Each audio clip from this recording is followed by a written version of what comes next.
Hello, guys. Welcome to Faraway Volcanic Hispanics. How are you doing, Mama? Good, and you? Good. So this is episode 2. So first and foremost, I want to say my hat goes off to anyone and everyone that does podcasting. I do want to apologize. Our first episode, I forgot to plug in the microphone to the camera. That was my bad. And really, it takes a lot to set all this up. So everyone that does this, really, good job. It takes a lot. So today's topic is going to be about what you should and should not bring to the hospital. This is a very general topic. I mean, I think most people have had at least one visit to the hospital, whether it's to the ER, if you've been admitted. And so as a nurse, this is a pet peeve of mine. I'm very with this. I tell all my patients, please, there's certain things that you should and should not bring. So let's do it. And then after, we decided to do a thing where we talk about what is a good herb, fruit, food, natural food that's good for us. You know that this is an educational podcast. And so at the end of every episode, we are going to do a food. It would be like a gift for you. It would be like knowledge that you could gain from plants that you could acquire and use in your health. Okay. So that's what we're going to talk about. So first and foremost, I think we can all say that we've been to hospital at one point or another, right? Usually when you go to an ER, it's an ER. And it's an emergency and you did not anticipate. But I've noticed that a lot of people use the emergency room as an urgent care. I think all of our nurses can agree on this. We have, in this nation, I have to say, when I was growing up, we only had, 2 hospitals? Baptist, Maine. We're talking about Miami. Baptist, Maine, and Jackson, Maine, right? As the years passed, we have a bunch of different facilities. So we have freestanding EDs, urgent care centers, clinics like for the elderly. So you have your sanitas, and it's not even for the elderly. It's anybody really. The adult population. You have sanitas, Leo Medical. You have so many different options that I cannot understand why so many people decide to pick the ER. Example, last night, I just got off of my... Well, maybe perhaps because they want to get attention immediately. Yeah, but you could get that in an urgent care. And I think faster in an urgent care. So, example, last night I just got off of my 12 to 12. I'm a mid shifter. So, I got off, and my last patient, who signed AMA against medical advice, he came in because he ate old cheese. Old cheese. That's all. And he has some stomach discomfort. Come on now. And then I love it because he says he comes in around 10 o'clock. It's heavy duty. We're making up for Monday, right? What day is today? Today's Thursday? This is typical. Thursday. So it was Wednesday, Thursday night, Thursday morning. Typical of a nurse to not know what day or month she's on. So this guy's like, when am I leaving? And I very so graciously reminded him this is not a drive-through. This is not Checkers or Burger King, have it your way. No, there's a process, right? And so we have to know the difference between emergencies and urgencies.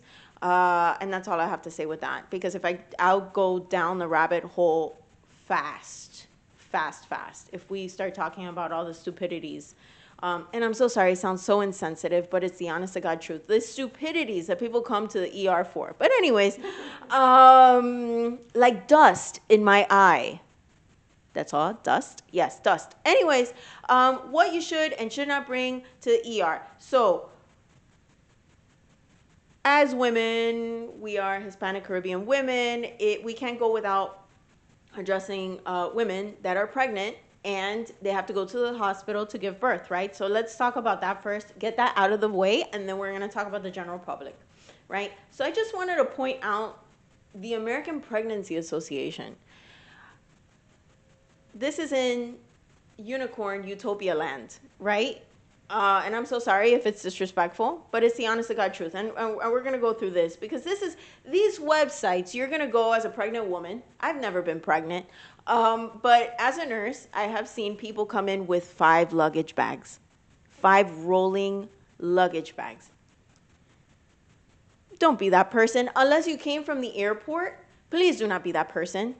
So why are they bringing so? For the same reason, we're gonna talk about it because this is crazy. So many this things. this is insane. All right. So the obvious, you've got your health insurance card pre-registration form. Fine, right? Because a pre-registration form is if you anticipated to have a C-section, you've already had this scheduled. We're ready to rock and roll. We have a date, a time. We're going, right? Now, personal items. Get this: nursing bra, sports bra, breast pad, nursing pillows, nightgown and robe. Now, let's trim the fat because I'm not about this. I am the kind of person that every single patient that I get, I tell them, I am your family member. I'm talking to you like if you were my family. Mm-hmm. Only bring the necessary. What do you need? You need the clothes on your back, right? And you're going to take that off if you get admitted, and you're going to go into a gown, right? Dress accordingly. A lot of people start complaining to me. If you anticipate, I have a cold, I feel so bad, I'm going to go to the ER. Please dress accordingly.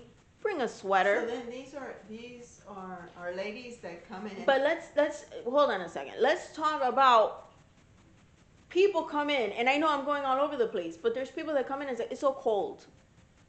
Yes, it's so cold. Dress appropriately. If you anticipated that you were going to get, it's not that, I was in a car accident, the ambulance got me, took me, and I was in chancletas. Right. Okay? Forget about this for a second. People come in chancletas, slippers, flip-flops, shorts, and a tank top. And they're like this. They're cold. Obviously. Now, please don't come like this if you have a cold and you anticipated, or I sliced my finger. Not off, obviously this is an emergency. You're not going to. So then how should they come dressed? Sweater, pants, sweatpants, socks, and shoes. Closed-toe shoes, please. Not chancletas. And that's all. Bring your cell phone, bring your charger, bring your ID. Do not bring cash. Bring a credit card, but do not bring cash.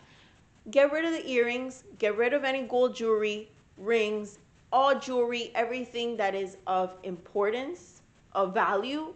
Remove, leave in the car, leave at home, give it to a family member to take it home. Okay? Going back to the pregnancy people. Pregnancy women, not people, women, hate that. And it's like they've engraved it in our heads. It's like I'm saying it and I don't even want to say it. Only women can get pregnant. I'm so sorry. That's all.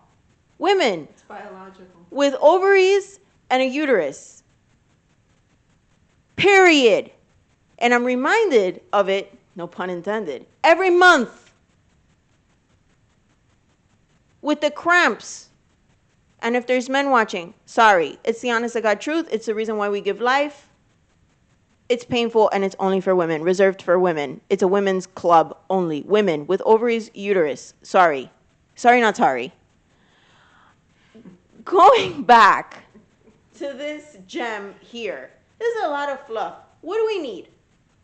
We need slippers. But don't bring me some slippers from Temu that don't have a grip on the bottom. And this is a general statement as well, not only for the pregnancy. A good grip. If you don't have a good grip and you're slipping and sliding like you're in a water park, we're taking that crap off and we're giving you those neon colored socks that are hideous, and they've got the rubber on the bottom so you don't slip and kill yourself. If you don't bring good slippers, goodbye. That's a safety issue. It's a safety issue. Then they kill themselves, they smack themselves, and then it's, oh my God, it was the nurse's fault. By yourself, I don't even know if Skechers has some slippers, but if Skechers, a good grip, you don't have a good grip, goodbye. I'm telling you, I'm a dictator when it comes to these things. Se matan, se dan en la cabeza, blood all over the place, oh my God. Then that's a second issue then. Come on, we don't need that, okay? And we don't need that. It's emergency, so everything is an emergency. Nightgown. Again, this is a very general statement, especially for the abuelitas, geriatric. We're in Miami, there's so many abuelitas. And if they made this for men, this would be great, or if we could normalize this. Now, I'm gonna show you two examples. One that I'm like, but I found this very interesting. I don't know if you guys could see this. This abuelita, I don't like this. Why? Because it's solid in the front, and when we gotta put our leads, our cardiac leads, ¿por dónde meto yo este cable? There's no opening in the front. There's no opening. Where do I put the, I gotta go shove down here, and then what if she's gordita? What if she's heavy? The opening is in the rear. Which I like. This is not normal. Okay, I don't know who made this. It doesn't have a brand, but this is great. Should abuelita have to use the bathroom, you don't have to lift. Her butt is in the air. Oh, okay. Isn't that interesting? Okay. I don't think anyone can see this. Yes, Let me see like if it's like Let me see if I can. It's open in the buttocks area. In the buttocks. And it opens all the way down, so you can, I guess, flip it. I'm not a fan of this, but I just found the design interesting. Abuelita's gonna have her butt out. This is the one that I'm talking about. I don't know why when you look up these batas, they only show a younger woman wearing this. With all the buttons in the all front? the buttons in the front. You just open y fuá, But it's really not buttons. It's the clip. Bueno, whatever. It's the clipping. Que abre adelante. Right. That it opens in the front. Okay. Whether it's a clip, a magnet, or whatever, a tie, I don't care what it is. It could be a zipper A zipper. Okay. Like a streaker. Así, wow, That's what you want. Because it's fast. You have to go in fast to put all this equipment on people. I don't want to be messing with people with all this stuff. But anyways, going back to this thing, they say nightgown and robe. Please, if you're gonna bring a nightgown and que sea uno de esos, may it be one of those gowns that are open in the front. Make our lives easier. Make your life easier. We don't want to be cutting clothes. And this is for everybody. For everybody, really. It's not only for seniors. It's also for any age group. Right. Anybody. So I doubt, and I'm going to be very honest, people my age are not going to be walking around con un batilongo. I swear. They're not going to be doing that. I can hear the laughter now. They're not going to do it. But if you're a guy, you can wear a button-down shirt. It's easier. I know it's not as comfy. And if you're a younger adult, it could be buttons. Something like this that makes it at least easier. I know my last two leads, I have to stick down here, pull out through here, and stick down here. But at least something like this that's a little bit open. You wear a sweater over, and that way you're not cold. But please make it easier. Always remember IVs. So the sleeves have to be. You're try and make it like this. This is perfect. Something that you could just lift up. And it'll be much easier for the nurse to work on you. Right. And something loose, right? Because if I have to do an IM injection, I don't want to be, especially, maybe I'm saying this because I work in an area where it's like a lobby. It's a rapid, or how would you call it? We call it rapid care, but it's like a hub outside, and you're sitting, and there's panels in between. There's barriers in between each patient. So I don't want to be asking you to lower your pants and showing everybody your tush. Maybe that's why I'm saying this. But please, wear clothes that make it easier. Something open here, something that you can easily go like this or bring down. Gym pants. Sweatpants, gym pants. Right. For the men and for the women too. Right. Something simple that could be removed. You don't have to zip it off or button it down or anything like that. Something fast for the abdomen area. Right. Well, going back to this list, But if you have time for that, because if you're, obviously, if you were in a car accident, you can't do that. you're not thinking about that. That No. wasn't anticipated. But No. there's a lot of people that anticipate, I'm going to ER. So then prepare for it. Prepare, and then That's what you're saying. prepare to be admitted. You don't know. There's people that come in and go, oh, I have abdomen pain. Turns out they have an ovarian torsion that needs to be, which means ovarian torsion is when your ovary or your testicle, this happens both, twists spontaneously. This is nothing that you did. It's just that your body decided to twist. So an operation And is then you needed? begin to shout. An operation is needed? 100% emergency. Oh. Yeah, okay. because you lose oxygen, not oxygen, oh my God, blood. Blood. You lose blood flow to the area, and then this organ dies, right? But anyways, going back to this list, one, stupidity. Toiletries. We have toothbrush, toothpaste, a comb. You do want to bring your ties, hair ties, ladies. You want to bring your hair ties. You know, you're pushing. You want to, pillows from home. We already even talked about nursing pillows. Now you're going to bring more pillows. These people are to blame. So then there's actually Washcloths? Why would you bring a magazines, mints, lollipops? Glasses, yes. Yeah. Glasses, yes. Feeding book, breastfeeding book, baby book. You should have been reading this crap from the get-go. You've had 9 months to work on this. Large envelope and file folder? No. Tube socks now. Here we go. Shit. Now, this is what's needed. I agree. Infant car seats. Yes. Yeah, a going home outfit, fine. Okay, a Especially hat. if it's chilly, if it's cold. Yeah, I'm a January baby. Mm-hmm. So yeah, you want to keep the kid warm. Right. But here, look at this. Receiving blankets. Many. Why? No. No, no, The no. hospital provides you with a blanket? You bring one blanket. Why do we have a plural? Why do we have so many? This is why people come with, they moving in. And you're saying, why is there so much crap? You can't move around in the room. This is not that I'm being an asshole. You can't. But this is explained, it should be explained by the office. No The one's GYN office, Mm-mm. it should be explained. It should be ideally, but you know how these women are, especially if it's a first pregnancy. And I'm talking crap because you know what? I've never been pregnant, so I'm probably going to be one of those helicopter people that brings all these things. I remember, I just took one piece of luggage and it was a small, like, carry-on. That's what I took to the hospital. And like half of the stuff I didn't use because the hospital provided all the necessities that I actually needed. Look at this. For your partner. Now we're including the guy. Now the guy's got a separate bag. Pajamas. Bathing suit. Oh, water birth. Yo dije, ya, nos vamos de vacaciones. There are no water births in hospitals. I just want to say this is something you do in your house. This is something I have never experienced. I could be wrong, nurses. I have an email at the end of this podcast. If you want to shoot me an email and tell me, hey, yes, my hospital has this. I have yet to see this.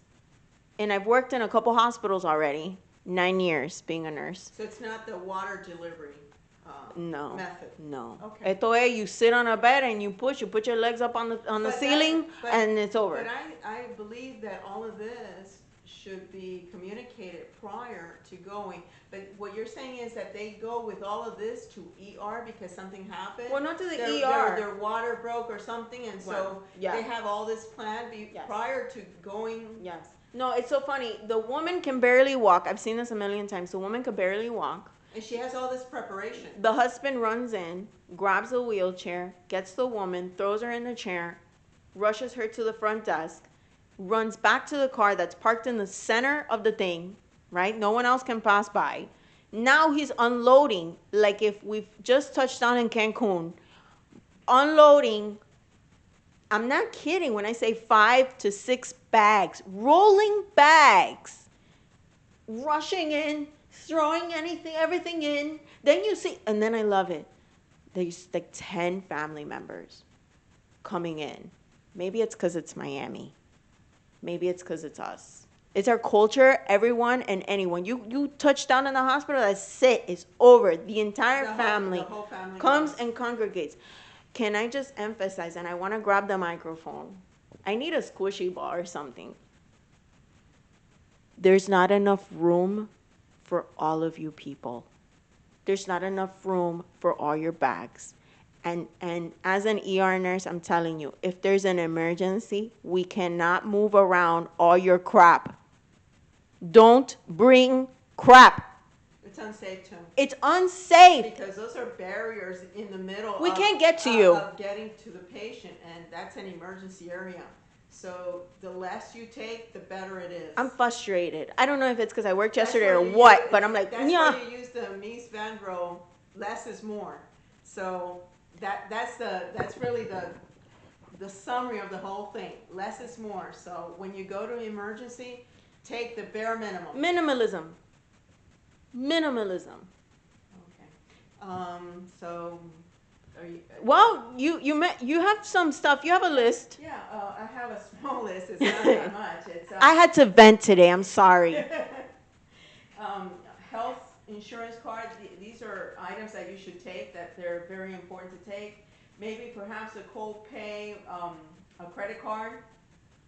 If not, you will be billed afterwards. An ID. ID. An ID with a photo ID. Next of kin information, any deeds that you may have.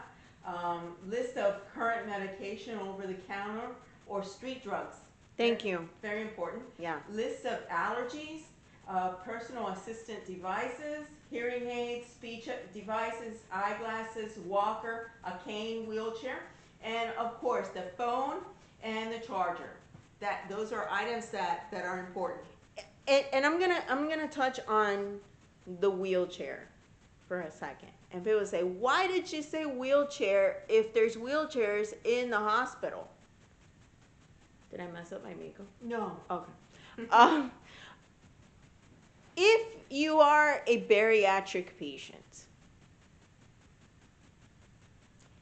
if you weigh 500 pounds or more, you will not fit in the wheelchair that we have.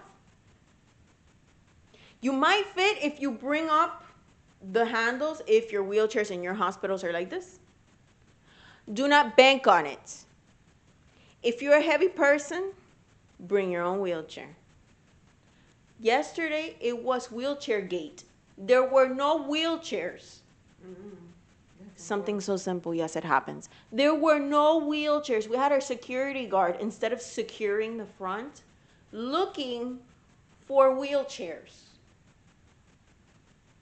There were no wheelchairs. Disappeared. Poof. Bring your own wheelchair if you're a bariatric patient. Please, I appreciate what you put there. List of current medications. Please do not bring your bags full of pills. And I love it. My viejitos, my old people, they bring a bag like this. So what should they include? They should put it on a list. So, the drug name, the dosage, how many times in the day do they take it? Are you truly compliant with this medication? And please, instead of playing domino with your friend, playing bingo with your friend, take a minute to actualizar. Get all your meds and put them in order. Am I truly taking this? If there's a change to your medication, please put it on your list. Write it down if you don't like the computer. Because on the computer, it's better. That way I don't have to figure out the chicken scratch that you wrote. Or maybe if you have a grandchild or that could help you. Granddaughter, grandson. Put the list together.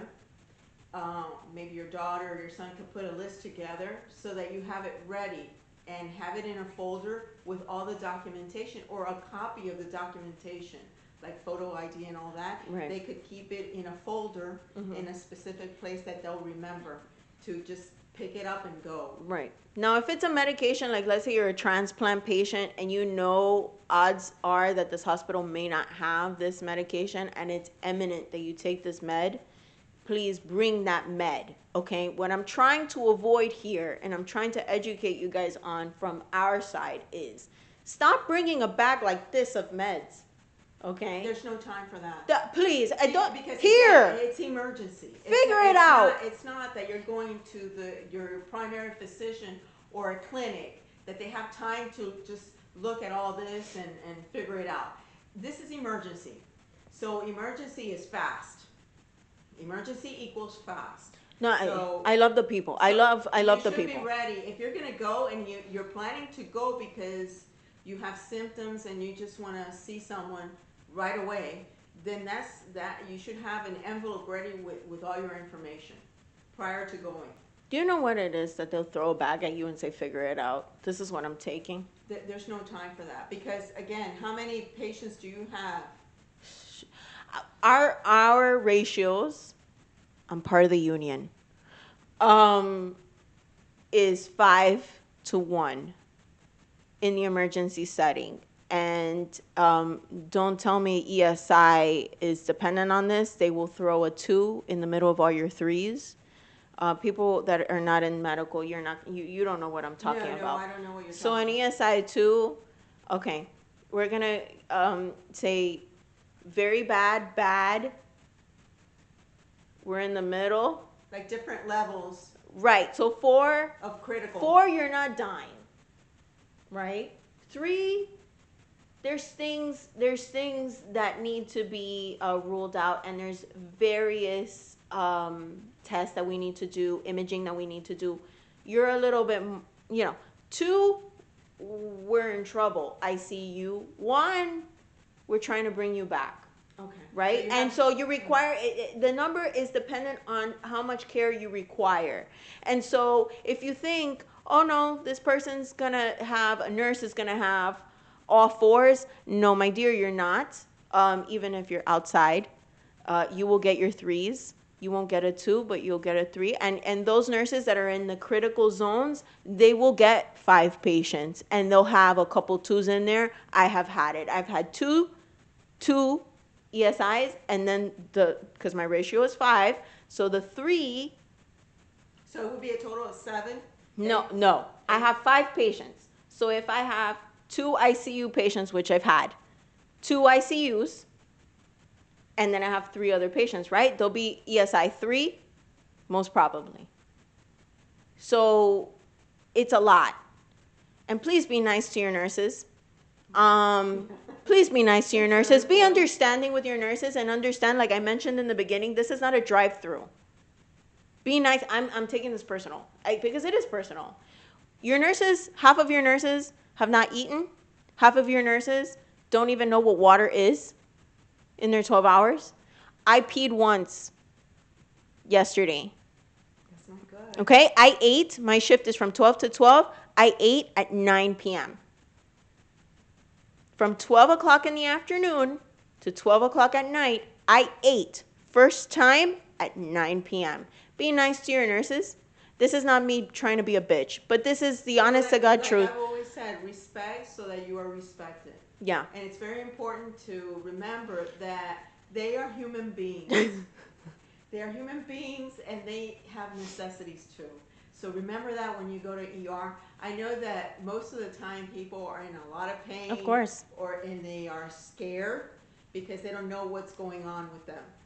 But always keep in mind that that's a human being, and that she has a mother, a father, siblings, cousins, uncles, aunts that care about them, and that they don't want anything bad to happen to them either, because if something happens to the nurse, you will not get the care that you need the way that you would want to get that care.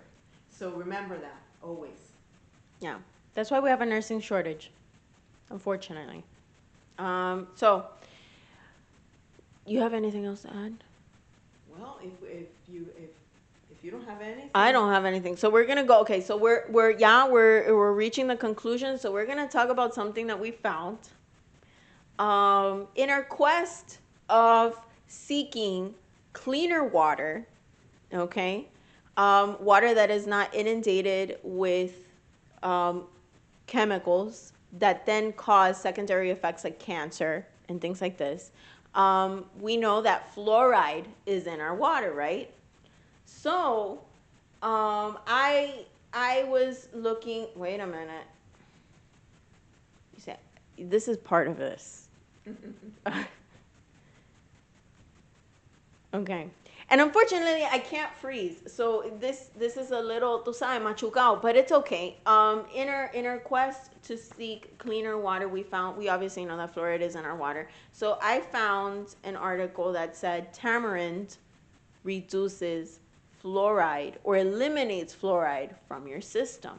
I mentioned this to Mimi. And Mimi ran with it. I love the idea. Ran with it. And just to let you know, Mimi made tamarind juice, okay, tamarindo, which is this odd looking thing that looks like something else, but it's good for you. So take it away, Mimi. Well, this a lot of people classify it a fruit, but it's really a legume, and it's mostly in the regions of India and Pakistan, in the tropical areas. So rainforesty. Yes. The tender leaves of this tree also play a role in many of the Indian dishes.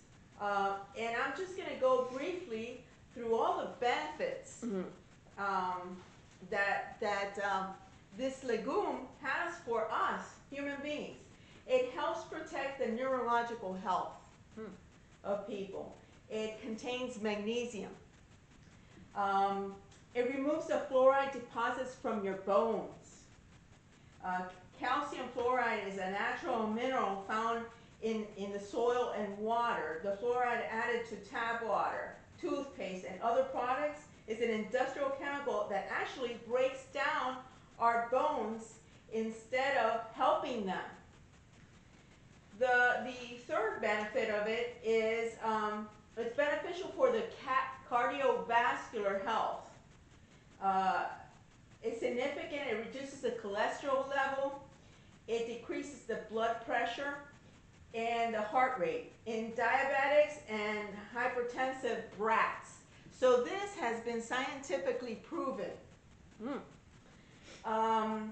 It alleviates inflammation. Tamarind is chock full of vitamin B, particularly vitamin B1, vitamin B2, vitamin B3. Vitamin. So all the vitamins, B, it contains. It also improves digestion. A single serving of tamarind provides over 6 grams of dietary fiber.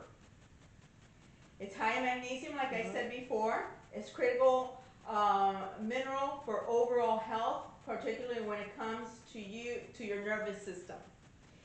It's high in antioxidants. It's a powerful antimicrobial and antiviral. It helps manage diabetes. It may aid in weight loss. Tamarind contains a compound known as hydroxycitric acid, HCA, which inhibits an enzyme that prompts your body to store fat. So those are the 10 benefits that tamarind had, tamarindo. So forget Ozempic and Wegovy. Start doing something natural. This is natural. And it's very easy to make the juice. How'd you do it? Well, I took it out of its shell. I put it in a pot, and I added actually 1 cup of sugar with 6 cups of water. And I boiled it for 15 minutes. I set it for 2 hours, let it cool down completely. Then I strained the actual seeds from the pulp. Then I added 6 more cups of water, and there you have juice. Well, I wanted. And it's very good. It's Yeah. like a soda. Right. Instead of drinking soda, you could drink this, and it's good. Well, I Very mean, good. anyone that says, well, shit, you put 1 cup of sugar. Wait a minute. Didn't you say that it manages diabetes? And this is what this article says. Extracts from the seed have shown anti-diabetic properties. A male diabetic rat injected with extract evidenced a significant reduction in fasting blood sugar after 7 days. Okay, and that you can find in the NIH website. I'm not a fan of the NIH. But anyways, they did their research. You can try. I was looking at, like buying one of these trees, and I noticed that they have a sweet tamarind and then they have a sour tamarind. But I feel like it has like a little bit of both. So I don't know. It's like a tart But it's not like sour. taste. Is it like slightly sweet? I don't know. I like this. I thought it was Very good. I've never tried this before. I thought it was gross. I've always avoided this whenever I see, because Hispanics, they have a lot of desserts with this. Specifically, Tamarindo. specifically the Mexican culture, they have a lot of this. I noticed this in Texas, and I avoided it like the plague, because I was like, ew, that looks like caca. But but you know what? I drank it, and it's really good. But the benefits are great. That's what really pivoted. And it's natural. It gets rid of the fluoride in your body. I love that. Because I was asking over and over, her being a nurse, how do you get rid of fluoride in the water with all of this happening now? Well, fluoride in your body. This gets rid of you. So you drink the water because you have no other choice but to drink the water. Right. And you're drinking all this fluoride. This is why our teeth look so nice. And our friends in Europe don't. They're yellow and they're ugly. Not only that, fluoride, I heard there was a study that actually attacks your thyroid gland. Well, those are the negatives. So all we know, normal people say, well, we like fluoride because our teeth look good. And the European people look like, their teeth are yellow. Yeah. It's also people that they smoke a lot. Okay, or drink a lot of coffee too. Right, and then they don't have the fluoride that combats it. Their toothpaste, there's a lot of chemicals that are banned over there that we still have even in our toothpaste. It could be absolutely terrible for your intestines. Please spit out your toothpaste. My father used to like to, as like a mint, and swallow the toothpaste. My dad used to do that. I had a European friend of mine that she asked me, why do you have hypothyroid? And I said, well, there's a study that was conducted, and I think that there was a lawsuit on the fluoride in the water. So she was... Linked to thyroid? Yes. Yeah. Hypothyroid. It's corrosive for your intestine. It's bad for your thyroid. It's bad for a bunch of things. So this is for your bones too. So this is an amazing thing that nature, without even knowing that fluoride was going to be a problem, Papa Dios made this to get rid of the problem that we created ourselves. So, yeah. I think we did good for the second one. What do you think? I think it was really good. If you guys like it, let us know. Again, the email's at the end of the podcast. Any questions, concerns, comments, let me know. Let us know. We would like to hear from you. Yeah. Okay. Well, thank you for watching. Thank you.